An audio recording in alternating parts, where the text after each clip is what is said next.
ഇന്നത്തെ നമ്മുടെ റെസിപ്പി ചായക്കടയിൽ നിന്നൊക്കെ നമുക്ക് കിട്ടുന്ന ഒരു ബ്രെഡ് പൊരിച്ചതിൻ്റെ റെസിപ്പിയാണ്. വളരെ പെട്ടെന്ന് തയ്യാറാക്കി എടുക്കാൻ പറ്റുന്ന ഒരു റെസിപ്പിയാണ് കേട്ടോ ഇത്. മധുരമുള്ള ബ്രെഡ് പൊരിച്ചതും എരിവുള്ള ബ്രെഡ് പൊരിച്ചതും ചായക്കടയിൽ നിന്നൊക്കെ നമുക്ക് കിട്ടാറുണ്ട്. അപ്പോൾ ഇന്ന് ഞാനിവിടെ ഷെയർ ചെയ്യുന്നത് മധുരമുള്ള ടൈപ്പിലുള്ള ബ്രെഡ് പൊരിച്ചതാണ്. അപ്പോൾ ഇതെങ്ങനെയാണ് ഈസി ആയിട്ട് ചെയ്തെടുക്കുന്നത് നോക്കാം. അപ്പോൾ ആദ്യം തന്നെ നമുക്കൊരു ബാറ്റർ റെഡിയാക്കി എടുക്കാനുണ്ട്. അപ്പോൾ അതിന് വേണ്ടിയിട്ട് ഒരു ബൗളിലേക്ക് 1 കപ്പ് 250 ml ഒരു കപ്പ് മൈദ അതൊരു ബൗളിലേക്ക് ഇട്ട് കൊടുക്കുന്നുണ്ട്.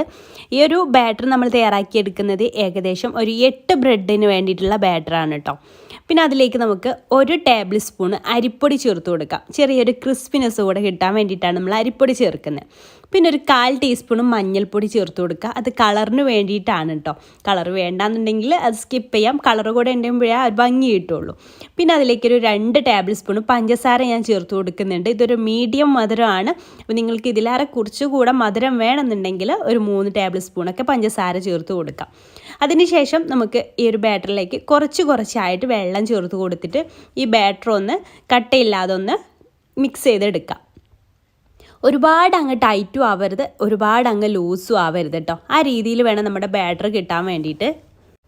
ബാറ്റർ ഒരുപാട് അങ്ങ് ലൂസായി പോയാൽ നമ്മുടെ ബ്രെഡ് ഇതിൽ ഡിപ്പ് ചെയ്തിട്ടാണ് നമ്മൾ ഫ്രൈ ചെയ്തെടുക്കുക.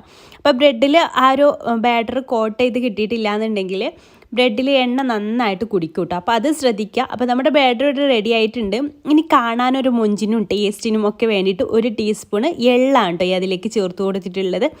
അപ്പോൾ അതാ ഈ ഒരു രീതിയിലാണ് നമ്മുടെ ബാറ്ററി ഇരിക്കുന്നത്. ഒരുപാട് അങ്ങ് ലൂസ് ആവരുത്, അത് പ്രത്യേകം ശ്രദ്ധിക്കുക. അപ്പോൾ ഞാനിതാ ഒരു പാനിൽ ഇതുപോലെ പരന്ന ഒരു പാനിൽ കുറച്ച് ഓയിലൊന്ന് ചൂടാക്കി എടുക്കുന്നുണ്ട്. എന്നിട്ട് ഒരു ബ്രെഡ് സ്ലൈസ് എടുത്തിട്ട് ആ ഒരു ബാറ്ററിൽ മുക്കിയിട്ട് ഇതുപോലെ അങ്ങ് ഫ്രൈ ചെയ്തെടുക്കുക. 2 ഒരുമിച്ചാണ് ഞാൻ ഫ്രൈ ചെയ്തെടുക്കുന്നത്. പിന്നെ ഇത് ലോ ഫ്ലെയിമിലിട്ടിട്ടൊന്നും ഫ്രൈ ചെയ്തെടുക്കരുത്, നല്ല ഹൈ ഫ്ലെയിമിലിട്ടിട്ട് തന്നെ അത് ഫ്രൈ ചെയ്തെടുക്കുക. ഇതിന് ഒരുപാട് സമയമൊന്നും വേണ്ട, കുക്ക് ചെയ്യേണ്ട ആവശ്യമൊന്നുമില്ല. പുറത്തുള്ള ആ ഒരു മൈദയുടെ കോട്ടിങ് മാത്രം ഒന്ന് കുക്കായി വന്നാൽ മതി. അതുകൊണ്ട് തന്നെ ഒരുപാട് സമയത്ത് കുക്ക് ചെയ്തെടുക്കേണ്ട ആവശ്യമൊന്നുമില്ല. നമ്മൾ സാധാരണ കുക്ക് ചെയ്തെടുക്കുമ്പോൾ ഒരുപാട് അങ്ങ് ഓയിൽ കുടിക്കും കേട്ടോ അത്. അപ്പോൾ അതുകൊണ്ട് തന്നെ ഹൈ ഫ്ലെയിമിലിട്ടിട്ട് പെട്ടെന്ന് നമുക്കിത് ഫ്രൈ ചെയ്തെടുക്കാനും പറ്റും. എന്നിട്ട് ഇതുപോലെ ഒരു ടിഷ്യൂലേക്കോ അല്ലെങ്കിൽ ഇതുപോലത്തെ പേപ്പറിലേക്കോ ഒക്കെ നമുക്കിതൊന്ന് ട്രാൻസ്ഫർ ചെയ്ത് കൊടുക്കാം. ഇതുപോലെ ബാക്കിയുള്ള എല്ലാം നമുക്ക് പെട്ടെന്ന് തന്നെ ഫ്രൈ ചെയ്തെടുക്കാം. ഞാൻ ഇതാ പറഞ്ഞത്, പെട്ടെന്ന് തന്നെ നമുക്കിത് ചെയ്തെടുക്കാനായിട്ട് പറ്റും.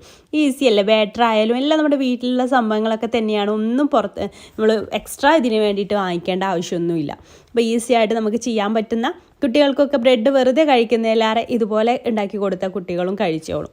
അപ്പോൾ ഈ വീഡിയോ നിങ്ങൾക്ക് ഇഷ്ടമായി യൂസ്ഫുള്ളായി തോന്നുകയാണെങ്കിൽ ലൈക്ക് ചെയ്യാനും, ചാനൽ സബ്സ്ക്രൈബ് ചെയ്യാതെ കാണുന്നവരുണ്ടെങ്കിൽ പ്ലീസ് ഒന്ന് സബ്സ്ക്രൈബ് കൂടെ ചെയ്തിട്ട് സപ്പോർട്ട് ചെയ്യാൻ മറക്കരുത് കേട്ടോ.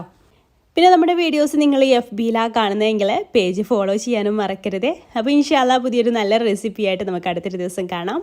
താങ്ക്